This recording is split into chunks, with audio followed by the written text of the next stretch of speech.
ಭಾರತದ ನೆರೆಯ ರಾಷ್ಟ್ರಗಳು ಕಳೆದ 4-5 ವರ್ಷಗಳಿಂದ ಅಸ್ಥಿರತೆಯಲ್ಲೇ ದಿನದೂಡ್ತಾ ಇವೆ. ಮೊದಲು ಅಫ್ಘಾನಿಸ್ತಾನ, ಶ್ರೀಲಂಕಾ, ನಂತರ ಬಾಂಗ್ಲಾದೇಶ, ನೇಪಾಳದ ಕಥೆಯೂ ಅಷ್ಟೇ. ಅಧಿಕಾರ ಬದಲಾವಣೆಗಾಗಿ ರಾಷ್ಟ್ರವ್ಯಾಪಿ ಪ್ರತಿಭಟನೆಗಳು ನಡೆಯಿತು. ಬಾಂಗ್ಲಾದೇಶದಲ್ಲಿ ಶೇಖ್ ಹಸೀನಾ ಸರ್ಕಾರ ಕಳೆದ ವರ್ಷ ಅಂದರೆ 2024ರಲ್ಲಿ ವಿದ್ಯಾರ್ಥಿ ಚಳುವಳಿಯಿಂದ ಪತನಗೊಂಡಿತು. ಬಾಂಗ್ಲಾದೇಶದಲ್ಲಿ 2024ರ ವಿದ್ಯಾರ್ಥಿ ಚಳುವಳಿಯನ್ನ ಎರಡನೇ ಸ್ವತಂತ್ರ ಹೋರಾಟ ಅಂತ ಕರೆಯಲಾಗ್ತಾ ಇತ್ತು. ಇದರಲ್ಲಿ ಸೈನ್ಯದ ಪಾತ್ರ ಪ್ರಮುಖವಾಗಿತ್ತು ಮತ್ತು ಅದಕ್ಕಾಗಿಯೇ ಹಸೀನಾ ಸರ್ಕಾರವನ್ನ ಉರುಳಿಸಲಾಯಿತು. ಶೇಖ್ ಹಸೀನಾ ಅವರು ಅವಾಮಿ ಲೀಗ್ ಸರ್ಕಾರ 2009ರಿಂದ ಅಧಿಕಾರದಲ್ಲಿದೆ. ಆದರೆ ಭ್ರಷ್ಟಾಚಾರ, ಮಾನವ ಹಕ್ಕುಗಳ ಉಲ್ಲಂಘನೆ ಮತ್ತು ಮೀಸಲಾತಿ ನೀತಿಯ ಬಗ್ಗೆ ಅತೃಪ್ತಿಯ ಬಗ್ಗೆ ವಿದ್ಯಾರ್ಥಿಗಳ ಕೋಪ ಭುಗಿಲೆದ್ದಿತ್ತು. ಜುಲೈ ಆಗಸ್ಟ್ನಲ್ಲಿ ಪ್ರತಿಭಟನೆಗಳು ಹೆಚ್ಚು ಹಿಂಸಾತ್ಮಕವಾದವು ಮತ್ತು ಸರ್ಕಾರ ಗುಂಡು ಹಾರಿಸೋಕೆ ಆದೇಶವನ್ನು ಕೊಡ್ತು. ಈ ಗುಂಡಿನ ದಾಳಿಯಲ್ಲಿ 300ಕ್ಕೂ ಹೆಚ್ಚು ಜನರು ಸಾವನ್ನಪ್ಪಿದ್ರು. ಆಗಸ್ಟ್ 5, 2024ರಂದು ಬಾಂಗ್ಲಾದೇಶ ಹೊತ್ತಿ ಉರಿತಾ ಇತ್ತು. ಆಗಿನ ಪ್ರಧಾನಿ ಶೇಖ್ ಹಸೀನಾ ಅವರ ನಿವಾಸ ಗಣಭವನ್ ಕಡೆಗೆ ಜನಸಮೂಹ ಮುನ್ನಡೆದಿತ್ತು. ಆ ದಿನ ಶೇಖ್ ಹಸೀನ್ ಸಾವಿಗೆ ಕೆಲವೇ ನಿಮಿಷಗಳಿತ್ತು. ಅಧಿಕಾರಿಗಳು ಅವರನ್ನ ಸ್ಥಳಾಂತರ ಮಾಡೋಕೆ ಪ್ರಯತ್ನ ಮಾಡಿದ್ರು, ಆದರೆ ಅವರು ದೇಶವನ್ನ ತೊರೆಯೋಕೆ ನಿರಾಕರಿಸಿದ್ರು. ಆದರೆ ನಿಖರವಾಗಿ ಮಧ್ಯಾಹ್ನ 1:30ಕ್ಕೆ ಭಾರತದಿಂದ ಬಂದ ಫೋನ್ ಕರೆ ಎಲ್ಲವನ್ನ ಬದಲಿಸಿತ್ತು. ಆ ಕರೆ ಹಸೀನಾ ಬದುಕುಳಿಯೋದನ್ನ ಖಚಿತಪಡಿಸಿತ್ತು ಮತ್ತು ಅವರ ತಂದೆ ಶೇಖ್ ಮುಜಿರ್ ರೆಹಮಾನ್ ಅವರಂತೆ ದುರಂತ ಸಾವನ್ನ ತಪ್ಪಿಸಿತು. ಈ ಸಂವೇದನಾಶೀಲ ವಿಚಾರವನ್ನ ಶೀಘ್ರದಲ್ಲೇ ಪ್ರಕಟಗೊಳ್ಳಲಿರುವ Inshallah Bangladesh the story of unfinished revolution ಪುಸ್ತಕದಲ್ಲಿ ಮಾಡಲಾಗಿದೆ.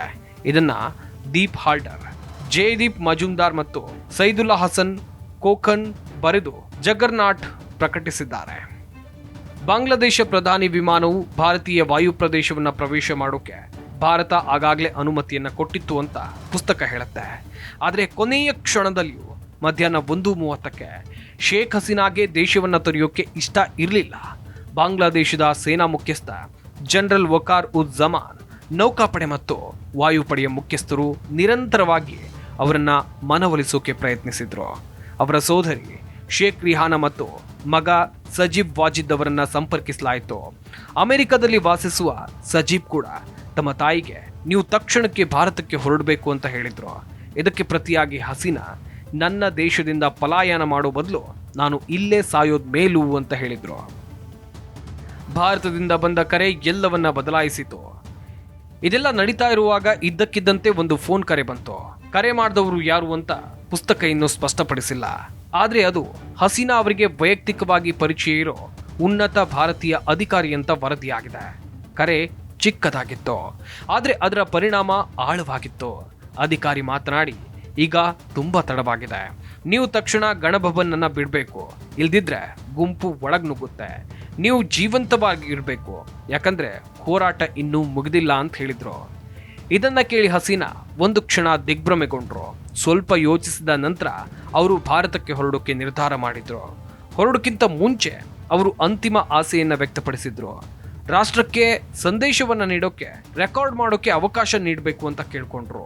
ಆದರೆ ಭದ್ರತಾ ಮುಖ್ಯಸ್ಥರು ನಿರಾಕರಿಸಿದ್ರು.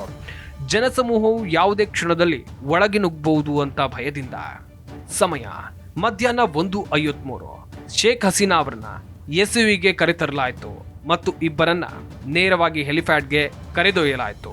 ಅವರ ಬಳಿ ಬಟ್ಟೆಗಳನ್ನ ಹೊಂದಿರುವ 2 ಸೂಟ್ಕೇಸ್ಗಳು ಮಾತ್ರ ಇದ್ವು. ಹೆಲಿಕಾಪ್ಟರ್ ಮಧ್ಯಾಹ್ನ 2:23ಕ್ಕೆ ಗಣಭವನ್ನಿಂದ ಹೊರಟು 2:35ಕ್ಕೆ ತೇಜ್ಗಾಂವ್ ವಾಯುನೆಲೆಗೆ ಬಂದಿತು. ಪುಸ್ತಕದ ಪ್ರಕಾರ ವಿಮಾನವು ಮಧ್ಯಾಹ್ನ 2:42ಕ್ಕೆ ತೇಜ್ಗಾಂವ್ನಿಂದ ಹೊರಟಿತು. ಆಕಾಶದಲ್ಲಿ ಮೋಡ ಕವಿದಿತ್ತು ಮತ್ತು ಲಘುವಾಗಿ ಮಳೆಯಾಗ್ತಾ ಇತ್ತು. 20 ನಿಮಿಷಗಳ ನಂತರ ವಿಮಾನವು ಪಶ್ಚಿಮ ಬಂಗಾಳದ ಮಾಲ್ಡಾ ಪ್ರದೇಶದ ಮೂಲಕ ಭಾರತದ ಗಡಿಯನ್ನ ಪ್ರವೇಶ ಮಾಡಿತು ಎನ್ನಲಾಗಿದೆ. ಆ ದಿನ ಬೆಳಗ್ಗೆ 4 ಗಂಟೆಯಿಂದ ಘಟನೆಗಳು ನಡೀತಾ ಇದ್ವು. ಸಂಜೆ ತಡವಾಗಿ ಭಾರತೀಯ ವಾಯುಪಡೆಯ C-170J ವಿಮಾನವು ಗಾಜಿಯಾಬಾದ್ನ ಹಿಂದನ್ ವಾಯುನೆಲೆಯಲ್ಲಿ ಇಳಿತು. ಅಲ್ಲಿ ಭಾರತದ ರಾಷ್ಟ್ರೀಯ ಭದ್ರತಾ ಸಲಹೆಗಾರ ಅಜಿತ್ ದೋವಲ್ ಅವರು ಉಪಸ್ಥಿತರಿದ್ದರು. ಅವರು ಹಸೀನಾ ಅವರನ್ನ ಸ್ವಾಗತ ಮಾಡಿದ್ರು ಮತ್ತು ಅವರನ್ನ ದೆಹಲಿಯ ಸುರಕ್ಷಿತ ಸ್ಥಳಕ್ಕೆ ಕರ್ಕೊಂಡು ಬರಲಾಯಿತು. 2024ರಲ್ಲಿ ಬಾಂಗ್ಲಾದೇಶದಿಂದ ತಪ್ಪಿಸಿಕೊಂಡು ಬಂದು ಭಾರತದಲ್ಲಿ ಆಶ್ರಯ ಪಡೆದಿರುವ ಪದಚ್ಯುತ ಪ್ರಧಾನಿ ಶೇಖ್ ಹಸೀನಾ ಭಾರತದಲ್ಲಿ ಯಾವುದೇ ತೊಂದರೆ ಇಲ್ಲದೆ ಜೀವನ ನಡೆಸ್ತಾ ಇರುವುದಾಗಿ ಹೇಳಿದ್ದಾರೆ. ಸಂದರ್ಶನದಲ್ಲಿ ಅವರು ಕೂಡ ಮಾತನಾಡಿದ್ರು. ದಿಲ್ಲಿಯಲ್ಲಿ ನಾನು ಸ್ವತಂತ್ರವಾಗಿ ಬದುಕ್ತಾ ಇದ್ದೇನೆ, ಆದರೆ ಬಾಂಗ್ಲಾದೇಶಕ್ಕೆ ಮರಳಬೇಕು ಎನ್ನುವುದು ನನ್ನ ಮಹದಾಸೆ ಅಂತ ಶೇಖ್ ಹಸೀನಾ ಹೇಳಿದ್ದಾರೆ. ನಾನು ಭಾರತದ ರಾಜಧಾನಿ ಹೊಸದೆಹಲಿಯಲ್ಲಿ ಸ್ವತಂತ್ರವಾಗಿ ಬದುಕ್ತಾ ಇದ್ದೇನೆ. ಇಲ್ಲಿ ನನಗೆ ಯಾವ ತೊಂದರೆಗಳು ಇಲ್ಲ, ಆದರೆ ನನ್ನ ಮಾತೃಭೂಮಿ ಬಾಂಗ್ಲಾದೇಶಕ್ಕೆ ಮರಳಬೇಕು. ಅಲ್ಲಿನ ಜನರ ನೋವಿಗೆ ಧ್ವನಿಯಾಗಬೇಕು.